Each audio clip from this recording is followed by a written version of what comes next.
All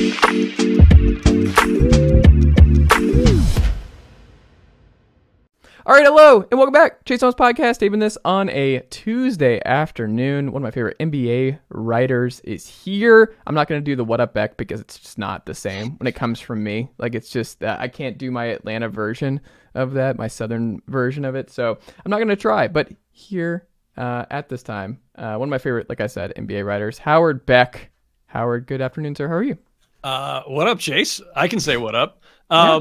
I have gotten the official permission slip from Zach Lowe that the whole world can do What Up Beck. Like, Zach has given permission to the world. He says it's open source. There's no charge. You don't have to pay him a nickel in royalties every time. There's like it's just free for the world to use. So when people are wondering, like, can they say that? Like, of course you can. That is up to the individual. So.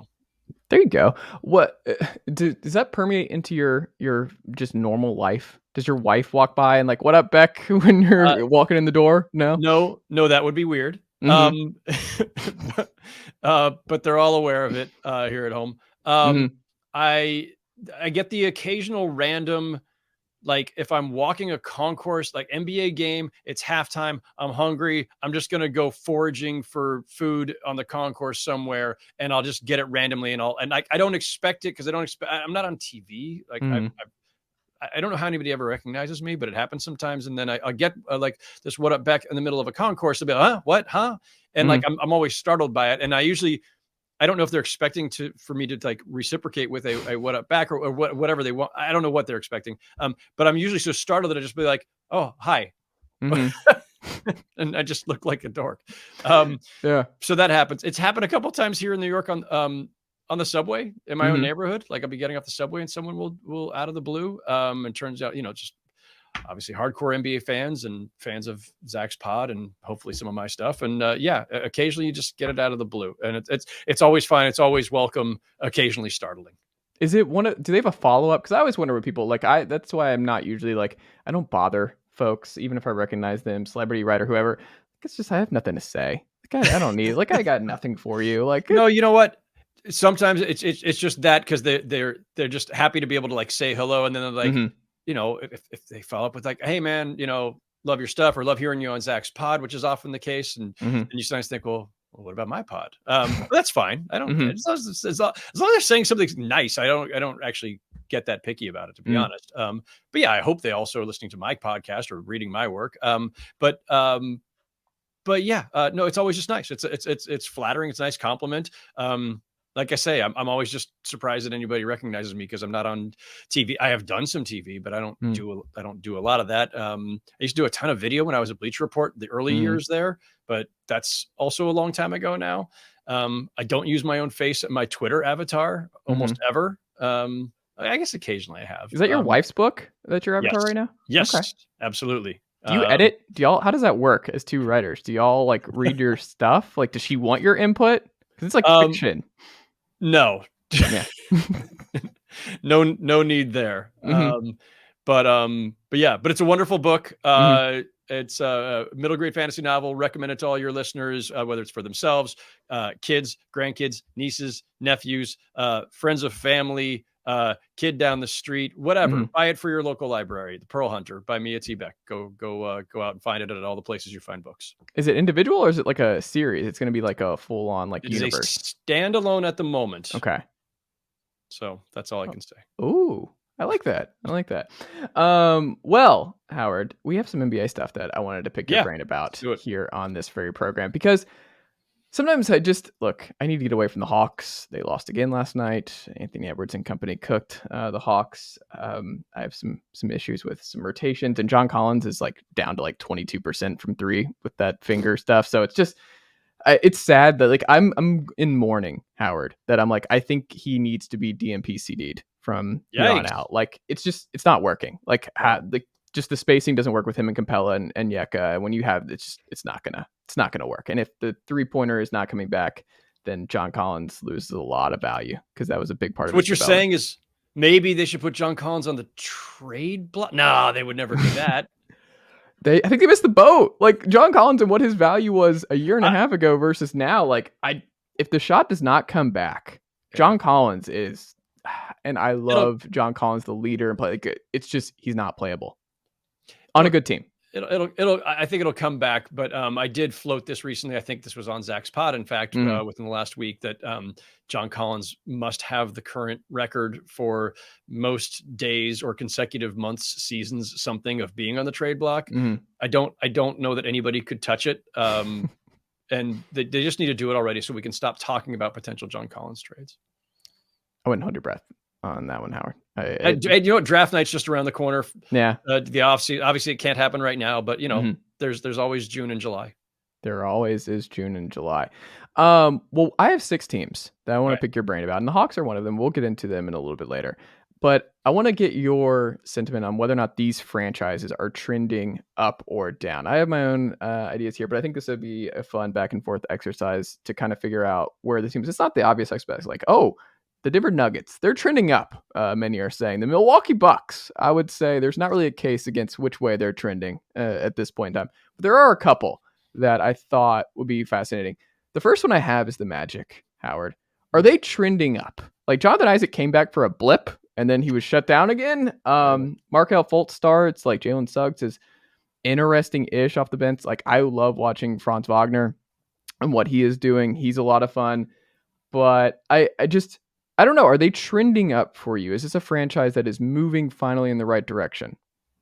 I'm going to say yes, an unqualified yes, which is a hard thing to say, to be unqualified on anything positive about the Magic, considering how long they have been not just bad, but thoroughly uninteresting. They have to be trending up because the mere fact that they have at least 2 really, really good players, and maybe some others, but 2 for sure, and so they started this season 5-20 and are 23-20 since then.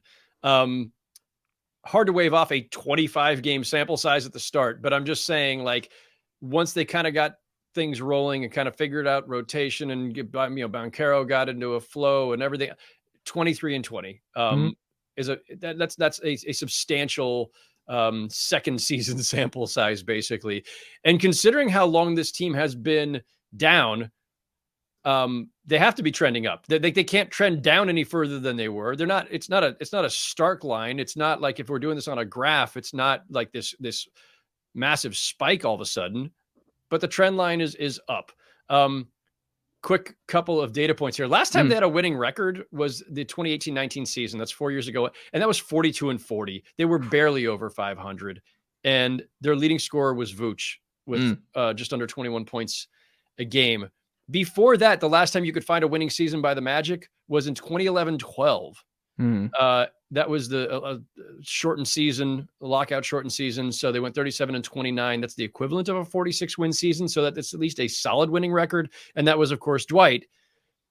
And they just haven't had anybody to hang their hat on since. All of which is to say that with Banchero and Wagner as their core, they have promise. Like, they have something substantial. Like, I know that there was the brief, Jonathan Isaac is going to be a defensive player of the year candidate perennially. And if he develops an offensive game, blah, blah, blah. Like, that's already like 3 or 4 what ifs and caveats and developments ago. Like, that's the Isaac thing is done. Like, it's, I don't mean he's done, but like, he's not their future. They have a future now. That was the whole problem. Now.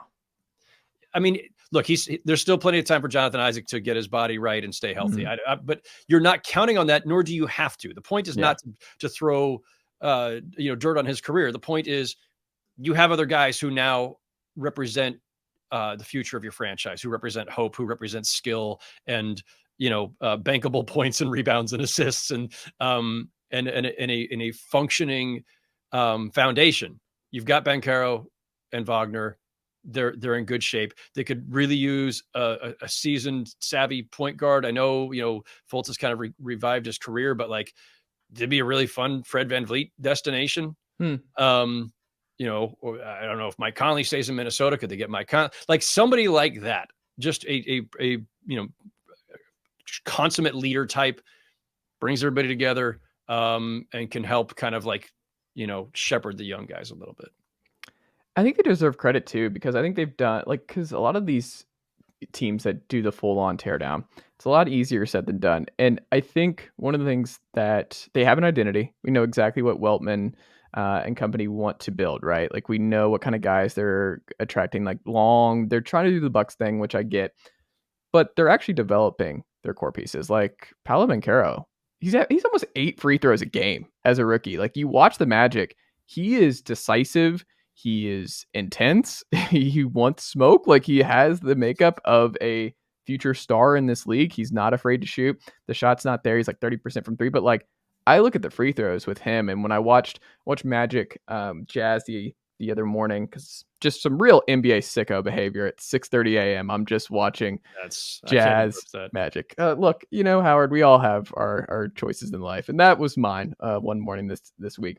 And one of the things that stood out was just that like Gary Harris is just a actual deep threat again from 3. Like he had obviously been dealing with all kinds of injury troubles and over the years, but like he was someone that we were all super high on 4 to 5 years ago, where I think there was a piece in 538 where it's like, is Gary Harris the next Kawhi Leonard? And that was where he was at that time, but obviously that's not what happened. But he's shooting 40+% from 3. He's turned into a really good role player for them. Jamal Mosley, I think, has done a really good job finding a way to navigate a kind of sneaky bloated rotation where it's like something I thought about going in the year. I'm like, how is he going to organize this backcourt? How is he going to organize the options that he has with Wendell Carter and company at the big spots? And he's doing a really good job. And I think when you look at what Franz is already developing into, which is a really good, maybe even all-star player in the next couple of years with his passing, his shot making, another guy who's really good at grabbing the boards. Their identity is we're going to get to the line. Like all these guys attack, all these guys go to the line. They rebound well. That's at least a starting point, and you have your role guys who are playing pretty well. I think things are looking up. I think if you're a Magic fan, you look at it, you're like, you're 12 games under 500 at this point, but you're closer to 500 than not. And like you said, 4 to 5 years ago, where they were 42 and 40. Those weren't young guys that were nearing 500. You were just hanging on by a thread and really trying not to That was one of those fake competitive, like we're doing this just so we can, we just want to be the 8th seed, get our butts kicked, but hey, at least we were in the playoffs. I think those are like the worst kinds of, like there are different kinds of 7-8 seeds. Mm-hmm. There's the 7-8 seed because you're a young team legitimately on the rise and it's your breakthrough moment, right? Mm-hmm. We see those at times. There's the once was a good team and we're on our way down and we're just stopping over at the bottom of the playoff bracket for a minute before we fall off a cliff and tank. And then there's the treadmill of mediocrity. And the Magic have been like, they haven't even been on the treadmill of mediocrity. They've been too crappy to be on the treadmill due to a lot of bad drafting and a lot of bad deals over the years, whatever. They finally now have got some momentum with a couple of good picks, obviously, and credit for that. But, they were one of those teams that was the worst kind of 7th, 8th seed type, which is we're chasing the 8th seed. We're not good enough for this to be a stepping stone to top 4. We're just here because we don't have the heart to tank right now. Yeah. That's what the Bulls did last year too, right? Same kind of thing. I mean, they're kind of doing that right now. Like they're doing right now too. Yes. Yeah. The Bulls with Vooch, by the way. Vooch is a great ticket to the 8th seed. Yeah. But we agree there. I like it. We both agree on the Orlando Magic trending up. And I'm excited. They get another lottery pick. Like they're not going to play in or any of that. Like they get one more, and I think they're probably going to be a play-in team. And they've got Chicago's pick. Yeah, as long as it's not. I think it's top 4 protected. Ooh, so. Okay, I like that. Next up, the Raptors. Speaking of teams hanging on for dear life for the play-in, are they trending up or down, Howard?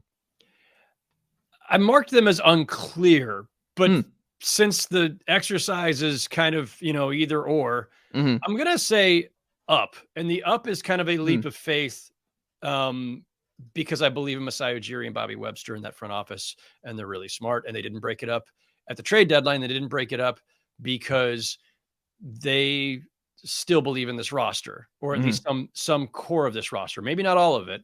But they the vote of confidence was reacquiring Jakob Poeltl.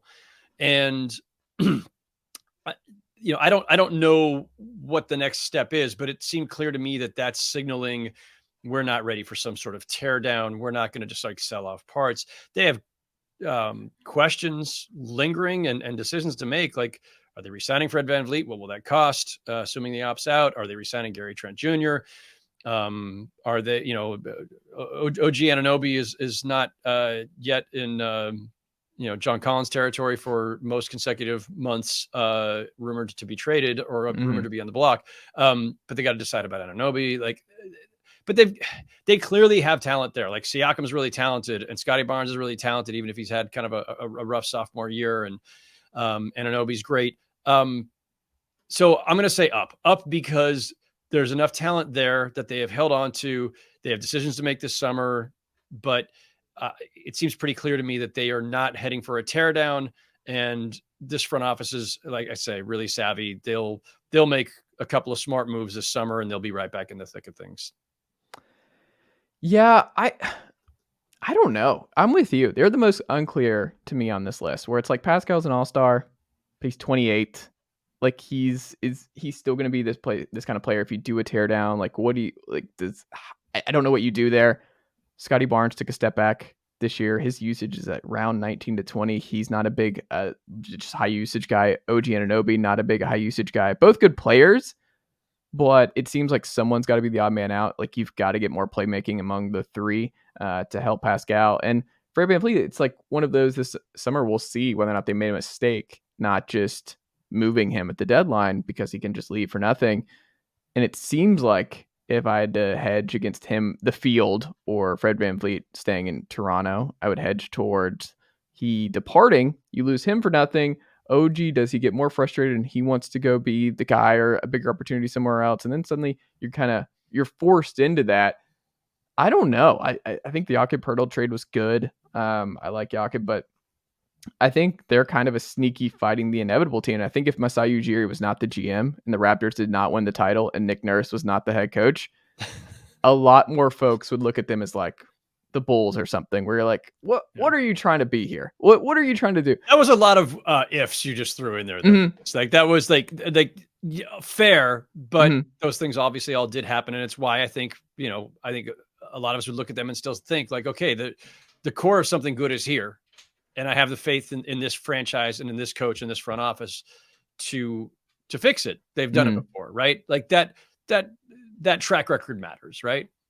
But it wouldn't surprise you if Masai and Nick Nurse are out of Toronto this summer, would it? It wouldn't surprise. Well, I wouldn't say that. I would say that after a disappointing season, is the groundwork there to say, you know what, maybe we just need a new voice on the bench? Sure, like that's logical. I'm not going to say like he's definitely out or anything like that. Like it wouldn't be surprising considering the circumstances. On the other hand, Nick Nurse is one of the best coaches in the league, and you're constantly like, this is a difficult thing with the NBA, right?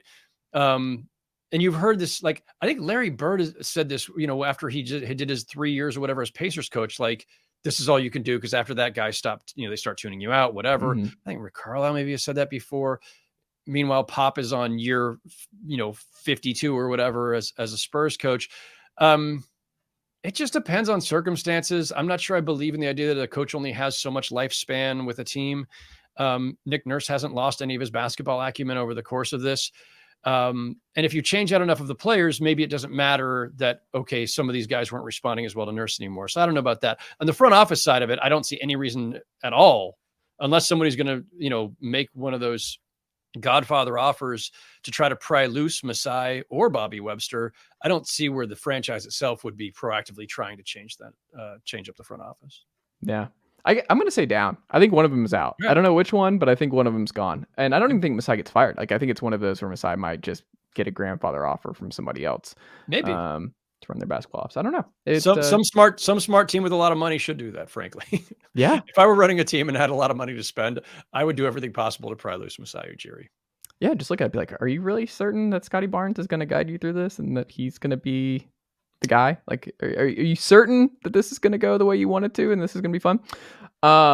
Next up, the team that you're quite familiar with, Howard, over there in Brooklyn. The Brooklyn Nets. Are they trending up, or do you think this is like a little blip here towards the end of the season where it's like, yeah, this is fun. Mikail looks like a star. This looks great. Like, they got a lot out of it for the Kyrie and Kevin Durant trades. Like, they're going to be able to navigate this. They're going to be able to get back on the other side. they're basically recreating what Kenny Atkinson built. It's just everything. We just keep reinventing things that already was invented, right? With cable, where it's like, we're going to have all these streaming packages and it's going to be great. Then it's like, well, this ended up being the same thing. We're reinventing cable all over again. We're going to bundle reinventing the nets. You can pay one price for all of this stuff. Yeah. How about that? There's a novel idea. Exactly. I just feel like we're going in circles with the Brooklyn Nets. Every 3 to 4 years, they're just going to greatly navigate from contender to just fun team with no stars. It's just this never-ending cycle. Is that fair? Broadly speaking, yes, but this is a better version of what they had during the Kenny Atkinson years, right? Instead of it being, Spencer Dinwiddie, Joe Harris, Karis LeVert, you have Spencer Dinwiddie, Joe Harris, and Mikail Bridges. But you have the established version of Spencer Dinwiddie, and actually you now have a banged up version of Joe Harris. I'm not sure where that's going, but no, if you look at what they have right now, the guys I mentioned, and Mikail Bridges and Cam Johnson and Dorian Finney-Smith and Nick Claxton with this breakout season, this is a better version of the overachieving, scrappy Kenny Atkinson years. And this is a better cash or toolbox, something for Sean Marks to work with. Because when Sean Marks and Kenny Atkinson arrived all those years ago, they were taking over a team that had, traded all of its picks to get Garnett and Pierce and swaps and everything else. So they had very few assets. They had, very few picks to work with. They had very little talent to work with. What Sean Marks has right now, albeit this wasn't the ideal, this wasn't what they wanted. They obviously, would have loved to contend for titles with Kyrie Irving and Kevin Durant. That was the idea. But they did really well in both those trades, especially with Kyrie. Nobody thought the Nets were going to get anything of value for Kyrie Irving.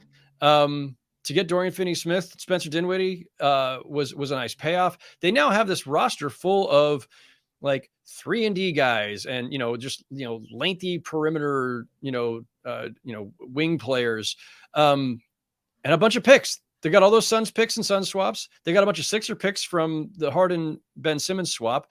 Yeah, they're stuck with Ben Simmons for the time being, but they, I've talked to some people around the league who were like, you know what? One of the first steps I'd take is go ahead and spend some of that draft capital and maybe one of the Dorian Finney-Smith and a pick or something, and maybe somebody takes Ben Simmons off your hands by doing that. I'm not sure if that's the best use of those assets, but it's been suggested to me that by rival teams, hey, maybe that's their ticket out of Ben Simmons too, and they still have plenty else to work with. So I'm going to say the Nets are actually trending up, and which is a remarkable thing to say for a team that blew up a plausible contender at the trade deadline. And, but Mikail Bridges is really good. And he's been even obviously better with the Nets because he's got room to just kind of be the guy for now. So his values only go up too. So think about that too. They trade Kevin Durant for, Bridges, Johnson, all the picks. How much would a team now pay the Nets to get Mikail Bridges? I'm not saying they should go that way. I don't know that he's also their future. As good as he is, he's not going to be probably your number one, right? But he's really good. So there's a couple different ways you can go here. You can keep flipping all this stuff, all these guys, and maybe some of the picks, and see where that gets you, and make this a true teardown rebuild. Or, and I think this is more likely, you look at who you have. You pick, 3, 4, 5 of these guys that you're building around, and the rest of them are all tradable commodities. And if you have cap room, this is a team that stars should want to join, right? The whole point of the Kenny Atkinson era was to build up a team that was competitive enough with really good role players that a star like Kevin Durant could look at and go, oh, I could win with those guys. Any star around the league right now who's in a bad situation or thinking about moving, looking around a little bit, could look at the Nets and go, wow, that's a really impressive group right there. They're 1 me away from being a 50-win team. So if you're a star who's looking for a great supporting cast in a major market, the Nets have a lot to like. So between their appeal as and that on that level and their flexibility with all these picks and players who are all easy to trade for other stuff, I think they're on the upswing. Jimmy Butler would be fun there. Jimmy will be fun. Jimmy's got a lot of hard miles on him. I would worry if I'm the Nets or if there's a next team for Jimmy, I'd be a little worried about just the wear and tear. But I mean, I love Jimmy just about anywhere. the dude's great. He would be a lot of fun here.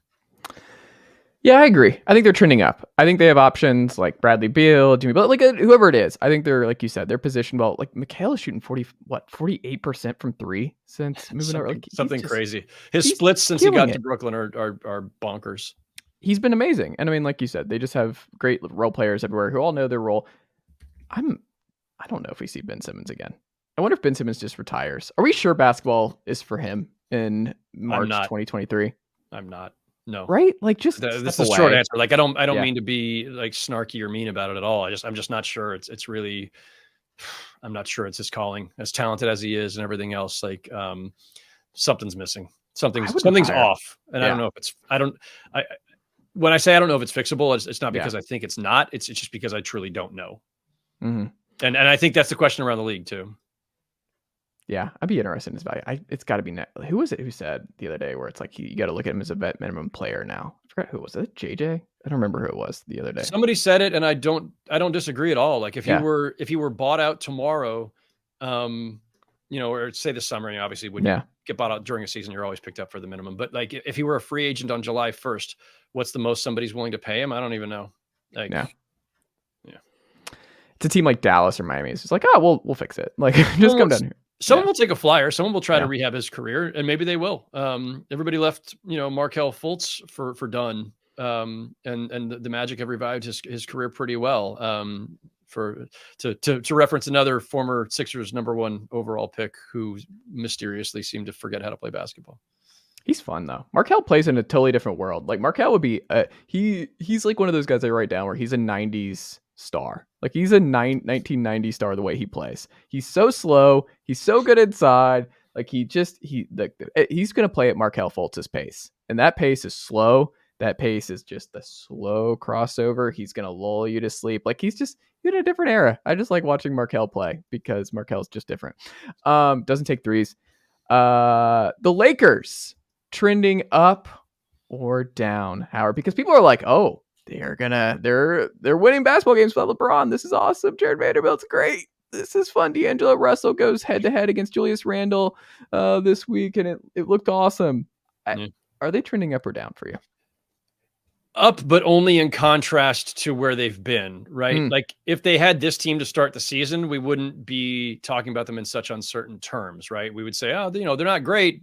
And yeah, their stars keep getting hurt, but you know what? LeBron and Anthony Davis, when healthy with a supporting cast, is really solid. They should have a respectable run in the playoff. If they had this roster since day one, instead of waiting so long to solve the Russell Westbrook problem and just digging in their heels, being stubborn about it, they cost themselves a lot of time and a lot of unnecessary pain and a lot of wins. They're way deeper in the standings than they should be if they had just addressed this last summer when they should have, or even in the fall. Anyway, they are trending up because they did make good moves at the trade deadline. That was an excellent trade deadline for the Lakers and for Rob Pelinka. In contrast to everything else that I just said before that, it's still the same question, right? Mm-hmm. When's LeBron going to be healthy? Can he stay healthy? Because is Anthony Davis going to stay healthy? Can they get themselves into a good position to make a run this spring? But when you ask, trending up, trending down, I'm thinking beyond this season in all of these cases. And for the Lakers, it's kind of this, like, they're trending up because they could start now next season with this roster, but it's all very shaky, right? LeBron, when he's played this year, has been at an all-NBA level. Can he do that again next season? And can he do it for more games next season? Can Anthony Davis do it next season? Are they re-signing D'Angelo Russell? Are they re-signing Rui Hachimura? Are they re-signing Dennis Schroeder? What does this team look like next fall? So it's trending up only in contrast to where they were during the whatever the Russell Westbrook era, however we want to define that, the not making the playoffs with Russell Westbrook and almost screwing themselves for a second straight season. And I'm not blaming it all on him. It was a combination of everything, right? It's like that trade cost them all that depth, took them way too long to reload. They had the wrong guys around their stars. So it's like a mild trending up, potentially with a very small window before they fall off a cliff.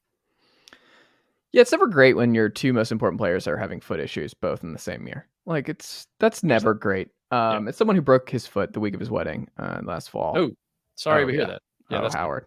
Oh, what a time. What a time. And as someone who's just learned a lot about like I'm now like I have a sixth sense, Howard, where like I'll know when someone has a walking boot around me. I'll just point it out and my wife's like, there's no follow-up. Why are you telling me this? Where I'll look over, I'm like, walking boot. Like that's they broke their foot.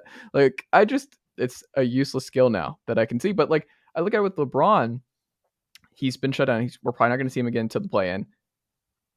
That's one of those, I don't know how it gets better unless he gets shut down for the year. Like that's when you have to literally stay off. Like it's going to be just kind of, and you have to trust your foot as a player. Like you have to be like, I'm good to plant. I'm good to do this. Basketball's hard on your feet, running consistently. That's how I did it. Like I was an everyday runner for many years, and it finally got with me at the best possible time, Howard. And sorry. I don't know, man. I look at it like you, long term, past this year, I think they're trending down. I think this is still fighting the inevitable with Anthony Davis and being able to rely on him for the course of a full year and getting 100+ games out of him if you really want to make another deep NBA championship run. I don't see it. Like we're nearing the end. I think they're fighting the inevitable. And I even say that. I think when you agree, like their trade deadline was good. It was a lot better than I thought it was going to be. I think everything was good. I just don't think it's all going to work. I think this is all just fighting the inevitable. Yeah, it may not. As I say, everything still depends. Like these are good players they got, right? Beasley, Vanderbilt, D'Angelo, they're good players, but they're good complementary players, and everything is still dependent upon whether LeBron James stays healthy and can keep playing at this level. And I think he can. Like he's defied all logic and physics by playing at this level as long as he has. But every season he misses 20 or 30 games, it seems. And so that's a lot to, that's a lot of what ifs to kind of bake into this. But yeah, that's why I say trending up, but trending up with a lot of concerns, and it may not, like the upward trend could end, any given day. Do you know Anthony Davis has a lot of Blake Griffin in him? I watched him on Impractical Jokers this newest season. I was watching with my wife and I was like, Anthony has a fun personality. He's just a funny guy. Or I'm like, we don't see more of this. Blake Griffin's out about it. Like he seems like a really good hang. Anthony Davis, good hang. He has a post NBA career. Like whenever he wants to wrap it up, like he's funny. Anthony Davis could be funny. I didn't think he was that kind of guy, but he seems like a good hang. Have not seen that. Mm-hmm. You would enjoy it. He's good. Like he's really good at it. Hey man, the guy came into the league mocking his own unibrow. So like he clearly had some kind of, I remember him being very quiet his early years in the league. He was kind of a low key, kind of shy dude. So maybe he's just, just taking time with, age and experience and, feeling more comfortable in the league and everything. But like, I think it's always a good sign if you're able to make fun of yourself, like right out the gate, especially as like a guy who came stamped as a surefire superstar, and with all the pressure that's on you and all the ego and pride that goes with that, to be able to make fun of yourself on day one, I thought that was a good sign. Who's the sneaky fun hang that you've covered that most people didn't know about? Lakers, Nets, Knicks. Who was it? They were like, this guy's probably fun and has more of a personality than people understand. Oh man. That's a really good, that's a great question. I had never really thought about it. You might have to come back to me on that one. I mean, like the one thing that I always like, I come back to, and this is reaching back a ways, but like if people were fans of the game during that Shaq Kobe era and they ever watched, especially if you weren't a fan of the Lakers, especially if you hated the Lakers, the guy you hated most probably was Rick Fox, because on the court, he was just, he was a provocateur. He'd get under guys' skin. If there was a fight, he was always going to be involved. If there was a flagrant, it was probably him. Just a pain in the ass on the court, but a great dude, really smart, really funny, very grounded, off the court. And so that was the one that during that time would always shock people if they were like, oh, you cover the Lakers. Oh, what are they like? And then you like tell them like, oh, Rick Fox. Yeah. Great guy. And they'd be like, really? I hate that guy. Especially if they were like Kings fans, Blazers fans, Spurs fans. Yeah, I'm not sure what my more recent version of that would be, but that's always the first one that comes to mind. I wouldn't guess that either. I like it. That was a good answer. I like it. Final two here, Howard. The Hawks Are they trending up? I kind of give my thoughts at the top of this. I want to get your perspective. Are the Hawks trending up or down? Out of all the teams that we're discussing, I think they're the most confounding. Like, I know the Lakers are kind of confounding in a weird way because, as long as LeBron is healthy, they're okay. The Hawks, like, man, I don't know. This is your team. So I'm gonna just turn the floor back to you very quickly here, but I will just say this. One, Trae Young's on his third head coach in a very short career. Not a great sign. The Trae DeJounte partnership has been, I don't know where that's going. They've got a brand new front office now and a very young one, Landry Fields, formerly known as the guy who lent his couch to Jeremy Lin during Linsanity. SNYTV star with Andy Routens. Many people forget. Exactly. That's a great pull. Nicely done. Ownership seems very impatient, has since the moment that this group took over. We referenced the John Collins perpetual trade rumors. It feels like they're headed for just kind of like a reckoning, as I called it on Zach's podcast. He mocked me for using that word. It's kind of way too serious. There's a reckoning coming. Like, they got to figure out this basic core went to the Eastern Conference Finals and then has been backsliding ever since. And it just fits and starts. And on some nights they look like a really good team that could challenge for a top 4 seed. And on other days, it's just like, I don't even know who these guys are, or what they're doing, or if they care about trying to win together. Like, I just don't know. I don't know what to make of their roster and this group. And I don't know what to make of this new front office that clearly is now taking over with a mandate to figure out what the hell has gone wrong for the last 2 years since that Eastern Conference Finals run. If I had to guess, there's going to be a lot of change this summer. They've already hired Quinn Snyder, so you've got your new coach, you've got your new front office.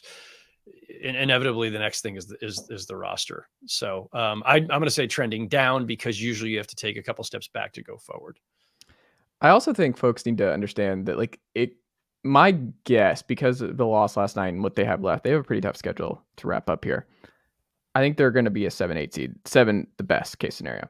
Not being able to get the 6th spot and get the Sixers or maybe the Celtics, whoever, is a huge blow, because now you're going to get curb stomped by probably the Bucks in that 8th spot. And I don't know if you remember how it went when the Hawks got curb stomped to end their season last year against the Heat, where Trae Young got put in a blender and Trae did not respond well to the Heat. Just like, it was rough. Trae Young, for whatever reason, the Heat know exactly how to play Trae Young. This year it's the same. Like, they put him in just defensive hell and he has no answer. It just, for whatever reason, Trae Young and the Heat is the all-time worst matchup. If that happens again, it just changes how the summer goes, because it's such a recency bias type thing where it's like, if Trae has a really rough 4 to 5 games and the team has a rough 4 to 5 games and get just blown out by the Bucks or the Celtics, there's more pressure. And that's what fans see. That's what the ownership sees, is the way it ended. So I think there's more opportunity for bigger moves to be made depending on how they perform in that first round. But like, John Collins is the answer, but it's like, I don't know what you get for John Collins anymore. Like, if I'm Quinn Snyder right now, like, he's not playing. Like, he cannot play. You have Saddiq Bey, who's shooting really well from the corner. I like what Saddiq Bey brings as a stretch 4. Quinn clearly likes Jalen Johnson more than AJ Griffin. So Jalen, I did not have him in my notes of like big beneficiary from the Quinn arrival, but for whatever reason, Quinn really likes Jalen, and AJ's playing sparingly to this point. Aaron Holiday doesn't play. The big thing is, like, Kevin Huerter was traded for nothing. Like, you brought in Justin Holiday and Mo Harkless. You immediately waived Mo. Justin Holiday was just great human being, horrific on the court, shooting like 25%. Like, it was bad when he was starting playing a lot of minutes for the Hawks early on this year. Kevin Huerter is playing extremely good basketball in Sacramento. He had great chemistry with Trae Young. That doesn't happen. So he's gone. You also trade for DeJounte. So it's like, what are we doing? Are you actually going for it, or are you not? Like, what? Wrestler gave a weird interview with Jeff Schultz a week ago. I don't really know. Like, there's just nothing would surprise me with the Hawks this summer. Nothing would surprise me. But I also look at it and I'm like, when their 8 are healthy, DeJounte, Trae, Bogey, AJ, DeAndre, Clint Capella, and Yeka and John are all healthy. Those 8, they're a really good team. They're not a contender, but they're like a 4 or 5 in the East. Like, they're a really good team. I just don't know if they're ever going to be there altogether. I don't know. Reckoning. They're headed for a reckoning. I love the reckoning. Last team as we wrap up here. And I don't know if this is maybe more obvious than most folks might anticipate, or I had anticipated. The Blazers, are they trending up or down, Howard? They're not trending up. They're not trending up. I don't know if they're trending down. It's funny, like the treadmill of mediocrity expression, I believe, was first coined by Kevin Pritchard during the time when he was either with the Trailblazers years ago or maybe between jobs. But I believe Kevin Pritchard, that's his trademarked expression. He's still in the so I bring that office, right? What's that? Is he still in the Pacers front office, just in a different role? Yes, he's with the Pacers. He's with the Pacers. But at the time that he first said that, I think at a Sloan conference, I think it was either, like I said, either when he was with the Blazers or maybe recently departed from the Blazers. But that was his thing. Appropriate to bring up now that we're talking about the Blazers, because that's kind of where they are. Like Dame is amazing. Dame is as great as ever. Dame is on pace for career highs in scoring, effective field goal percentage. He's been awesome. He's 32. He's turning 33 in July. Like, he's still great. And their problems are still the same as they've had for years. Like, Nurkic isn't a good enough center. He's got an undersized backcourt partner who scores a lot. And now it's Anthony Simons. Before it was CJ McCollum. The front court is kind of unsettled. They can't play defense. Nothing's changed. Yeah. Everything's changed and nothing's changed. Right. Like they replaced Stotts with Billups. They, changed up the front office. Like, but it's still, so I just don't know what to make of them. I'm not convinced that Lillard Simons backcourt is the way to go, given all the years that they were struggling with an undersized backcourt before. I don't know. Are they re-signing Jeremy Grant, and for how much? Are they re-signing Matisse Thybulle? What are they doing to upgrade their front court? Like this will be, an interesting off season for Joe Cronin and that group. But it does feel like they're just kind of stuck in place. So I'm not going to say they're trading down, because as long as they have Damian Lillard and he's playing like this, they'll be at least solid to stand, to stay on the treadmill, essentially. I just don't know what their path to up is. I think they don't have a choice. They have to be aggressive. Like if Dame's locked in, which he has been adamant forever, like I'm part of this till the end, you have to be aggressive. Like you have to, like whether it's Anthony Simons, Shaedon Sharpe, someone has to go. Like you've already brought in Jeremy Grant. You have a team like, I don't know. I think they have to be aggressive. I don't think they can just ride this out for these last couple of years of Dame's prime and just bet on Anthony and Jeremy Grant and Shaedon Sharpe to get them back to where they were with CJ in those prime years. They're going to be fun. I don't know if they go Alan Crabb crazy and with those kind of contracts this summer.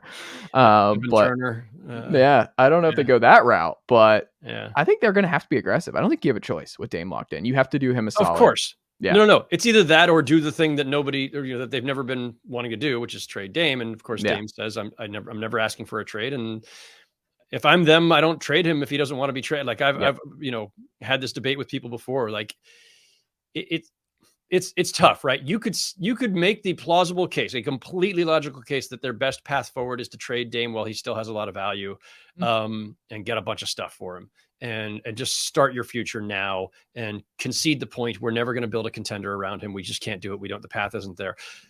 I'm not going to tell somebody that they're wrong for putting that, for arguing that premise. It's a totally logical premise. My pushback has always been on one element, which is if Dame is not going to ask for a trade, and I don't mean even the passive aggressive, like he's not asking, but he kind of wants it. Like, I mean, literally does not want to be traded. I'm here. This is my franchise. This is my home. I'm the greatest Blazer in history, which is true. And he wants to be there. Don't trade him. You don't get these players very often. And as difficult as it is to build around him and has been, you have a certain, like that unspoken contract with your fans and with Dame himself. Like if he wants to stay, I would not feel right about just shipping him out for the cold-hearted purpose of collecting a bunch of draft picks, right? I get it. Again, it is a logical path to your next era. But if Dame says this era ain't over yet, I'm listening to Dame. I agree. was fun, Howard. Yeah, that was good. Good stuff. Well, what can we look out from you this week? What do you want to plug as we wrap up here tonight? Nothing in particular to plug. On the next podcast that I go on, I will plug your podcast, and it'll just be kind of like a pyramid scheme where each successive podcast, while I'm not specifically employed by any one place right now, and I just kind of bounce around, I'll just keep plugging whoever I was just on with and had the pleasure of chatting with. So, no, but keep your eyes out, and keep your eyes on my Twitter feed for some news soon on some other work that I should be getting into. But other than that, I really have no. You know what? I could plug my authory page. How about that? I have not written anything for a few weeks since departing from Sports Illustrated, but I have what's called an authory page. It's a great service for other writers out there. It's authory.com. So author with a Y at the end.com/Howard Beck. Everything that I've written for the last 20 years, New York Times, Bleacher Report, Sports Illustrated, is all there. So if you can't read fresh material from me, go read my back catalog. There's some decent stuff there. There's a lot of good stuff, man. How's that for a plug? Yeah, no, I like that. Howard Beck, I'm going to end it on this. Goodbye, Beck. Thank you, Chase. Good to see you.